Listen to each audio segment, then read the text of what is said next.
Hello बच्चों, कैसे हैं आप? उम्मीद करती हूँ आप बढ़िया और एकदम मज़े में होंगे, खुश होंगे और लाइफ को एंजॉय कर रहे होंगे। बिल्कुल जी, खुश रहिए, स्वस्थ रहिए, मस्त रहिए, यही जीवन जीने का आधार है। देखिए, जब हम खुश होते हैं तो कार्य भी निपुणता से करते हैं। तो चलिए रहते हैं खुश और बढ़ते हैं अपने अध्याय की ओर। हम पढ़ने वाले हैं कारक यानी कि केस के बारे में। तो आइए, कारक किसे कहते हैं, पाठ पर आधारित गतिविधि के जरिए जाने। तो उचित कारक चिन्ह लगाकर वाक्य पूरे कीजिए और जल्दी जल्दी उच्चारण कीजिए। चंदू की चाची ने चंदू के चाचा को चांदनी रात में चांदी के चम्मच से चटनी चटाई। तो फटाफट से हमने कारक यानी कि विभक्ति चिन्ह भर दिए और फटाफट से अपने ये वाक्य पूरे कर दिए। तो चलिए, मजेदार था ना? आगे बढ़ते हैं हम। संज्ञा अथवा सर्वनाम के साथ क्रिया का संबंध कारक कहलाता है। इन संबंधों को कारक चिन्हों द्वारा प्रकट किया जाता है। माँ ने चिड़िया के बच्चे को हाथ से उठाकर घोंसले में रख दिया।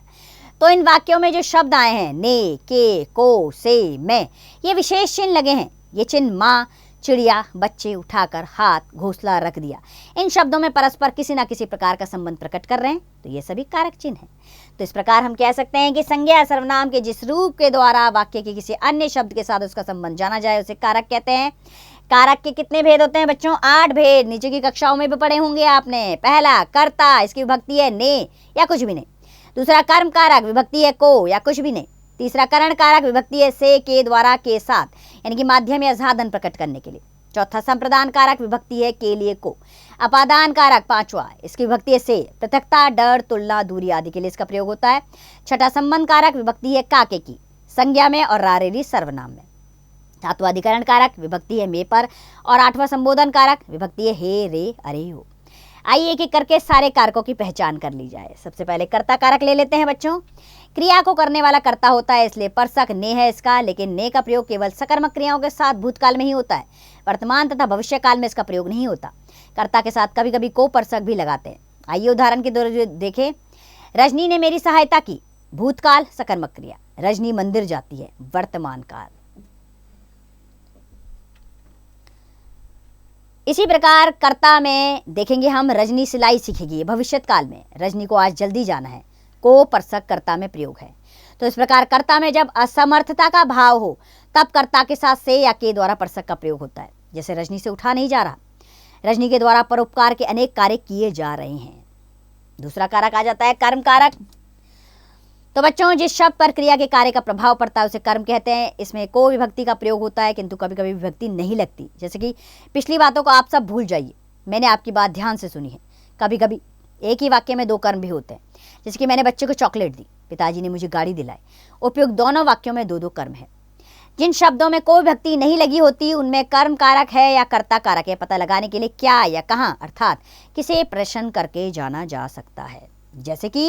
जैसे कि जानेंगे हम उदाहरण के जरिए बच्चों। जैसे कि पिताजी ने पत्र पढ़ लिया, तो क्या पढ़ लिया? उत्तर है पत्र, इसलिए पत्र में कर्म कारक है। मुझे कल प्रयागराज जाना है, कहाँ जाना है? उत्तर है प्रयागराज, इसलिए प्रयागराज में कर्म है। तीसरे कारक पे आते हैं, करण कारक। तो बच्चों, संज्ञा, सर्वनाम आदि शब्दों के जिस रूप से क्रिया के साधन का बोध होता है, जिस साधन से कार्य करता है, उसे करण कारक कहते हैं। इसमें से या के द्वारा परसक लगाते हैं। जैसे कि रमा साइकिल से दुकान जाती है, सरकार द्वारा अनेक कार्यक्रम चलाए जा रहे हैं। तो करण कारक करण या साधन का बोध भी कराता है। जैसे कि वह प्यार से मान गया, कारण। गरीब भूख से मर गया, कारण। बच्चा माँ से लिपट गया, साथ का बोध है। मैंने चाय में बिस्कुट खाए, इसमें साथ का बोध है। चौथा कारक संप्रदान कारक, जिसके लिए कोई कार्य किया जाए या जिसे कुछ दिया जाए उस शब्द में संप्रदान कारक होता है। इसमें के लिए अथवा को परसक का प्रयोग होता है। जैसे सरकार को गरीबों के लिए कुछ करना चाहिए, हमने गरीबों को नए वस्त्र दिए। तो देना क्रिया के साथ यदि शब्द में को परसक लगा हो तो वहाँ संप्रदान कारक होता है, न कि कर्म। जैसे उपयुक्त वाक्य में दी गई क्रिया है और वाक्यों में गरीबों को शब्द आया है, इसलिए इसमें कर्म न होकर संप्रदान कारक है, कोई देने का भाव है। पांचवा, अपादान कारक। संज्ञा या सर्वनाम के जिस रूप से अलग होने, डरने, दूर होने, तुलना करने, ले जाने या सीखने का भाव प्रकट हो उसे अपादान कारक कहते हैं। जैसे बच्चा छत से गिर पड़ा, इसमें अलग होने का भाव है। मुझे अंधेरे से डर लगता है, इसमें डरने का भाव है। ऐसे ही बच्चों, मेरा घर शहर से दूर है, इसमें दूरी का भाव है। पराग मृत्युंजय से अधिक बुद्धिमान है, इसमें तुलना का भाव है। मधु अजनबियों से बात करने में झिझकती है, इसमें लज्जा का भाव है। मैंने खाना बनाना दादी जी से सीखा, इसमें सीखने का भाव है। अब करण कारक और अपादान कारक में भी अंतर जान लिया जाए, क्योंकि दोनों की विभक्ति से है। यह याद रखना चाहिए कि जहाँ साधन के अर्थ में से का प्रयोग हो वहाँ केवल करण कारक ही होगा, शेष में अपादान कारक होता है। से के स्थान पर के द्वारा का प्रयोग करके सरलता से जाना जा सकता है कि वह शब्द साधन का बोध करा रहा है या नहीं। जैसे करण कारक है, प्रभात पेंसिल से लिखता है, तो साधन का प्रयोग हुआ है पेंसिल के द्वारा, तो ये करण कारक है। प्रभात से किसी ने बात नहीं की, इसमें अलगाव का बोध है, तो यहाँ पर अपादान कारक होगा। छठा है संबंध कारक। शब्द के जिस रूप से एक वस्तु का दूसरे से संबंध ज्ञात हो उसे संबंध कारक कहते हैं। इसके परसक हैं काके की रारेरी। जैसे कि आपका घर क्या बगीचे के सामने है, यह मेरा घर है, क्या ये तुम्हारे भाई हैं। तो इन वाक्यों में आपने देखा होगा कि संबंध कारक के परसक संज्ञा या सर्वनाम के लिंग वचन के अनुरूप बदल जाते हैं। सातवां कारक आ गया अधिकरण कारक। तो अधिकरण का अर्थ होता है आधार या आश्रय। शब्द के जिस रूप से किसी संज्ञा या सर्वनाम शब्द के आधार का बोध हो उसे अधिकरण कारक कहते हैं। इसके परसक हैं में, पर, के, ऊपर आदि। जैसे बॉक्स में पेंसिलें रखी हैं, पेड़ पर चिड़ियां बैठी हैं, मंदिर के शिखर के ऊपर झंडा लगा है, ये सारा सामान घर के अंदर ले जाओ, तो यहाँ अधिकरण कारक हुआ। आठवां अंतिम कारक है संबोधन कारक। अर्थात शब्द के जिस रूप से किसी को संबोधित किया जाए उसे संबोधन कारक कहते हैं। इसके परसक शब्द के बाद नहीं पहले लगाए जाते हैं और वे हैं हे, ओ, अरे, अजी, ए, रे आदि। जैसे कि हे भगवान कहाँ हो तुम, ओ लड़के ये सामान यहाँ क्यों रख रखा है, अरे भाई मेरी बात तो सुनो, अजी बहन जी ऐसा माल आपको कहीं नहीं मिलेगा। तो यहाँ संबोधित किया गया है, तो ये संबोधन कारक हुआ। तो चलिए समय आ गया है ये समझने का कि इस अध्याय में हमने क्या पढ़ा, इस पाठ में हमने क्या सीखा, ये वो जान ले एक बार। पाठ में सीखा हमने कारक का शाब्दिक अर्थ होता है करने वाला। वाक्य में प्रयुक्त संज्ञा अथवा सर्वनाम पदों का जो रूप उनका संबंध क्रिया के साथ बताता है वह कारक कहलाता है। कारक के 8 भेद होते हैं, कर्ता, कर्म, करण, संप्रदान, अपादान, संबंध, अधिकरण और संबोधन कारक। कर्ता कारक परसक सहित या परसक रहित दोनों प्रकार के होते हैं। अपादान कारक अलग होने के भाव के अतिरिक्त डरने, लजाने, तुलना करने, सीखने, घृणा करने आदि के भावों को व्यक्त करने के लिए प्रयुक्त होता है। चलिए समय आ गया है अभ्यास प्रश्नों की ओर बढ़ने का। मौखिक प्रश्न, पहला प्रश्न, कर्ता कारक को परिभाषित कीजिए। कर्ता कारक का अर्थ है जिसमें कार्य करने वाला कर्ता होता है, ठीक है। तो कर्ता कारक विभक्ति कर्ता ने है जिसमें कार्य कर्ता करता है। इसी प्रकार बाकी के प्रश्नों का उत्तर स्वयं दीजिए।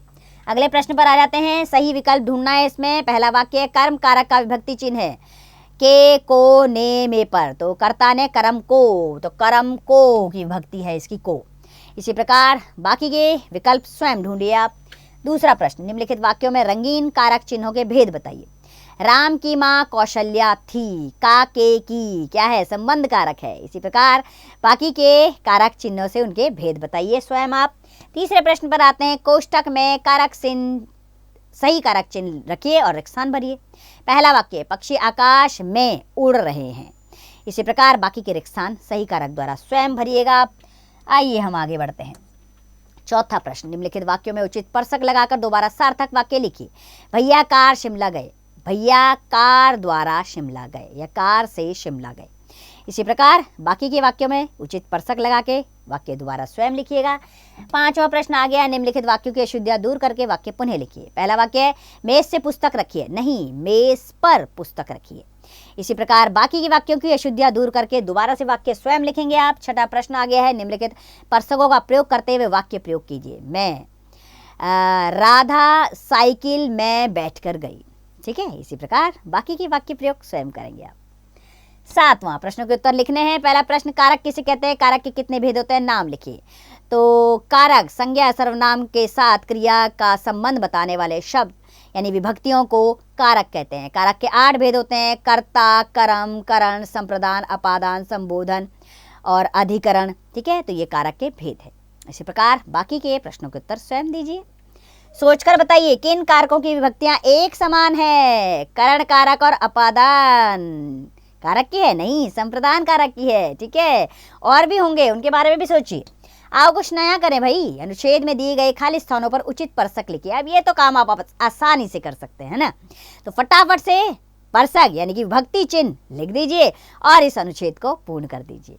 इसी उम्मीद के साथ कि कारक आप समझ गए होंगे किस प्रकार करना है, कैसे करना है। तो खुश रहिए, स्वस्थ रहिए, मस्त रहिए, इसका अभ्यास करते रहिए।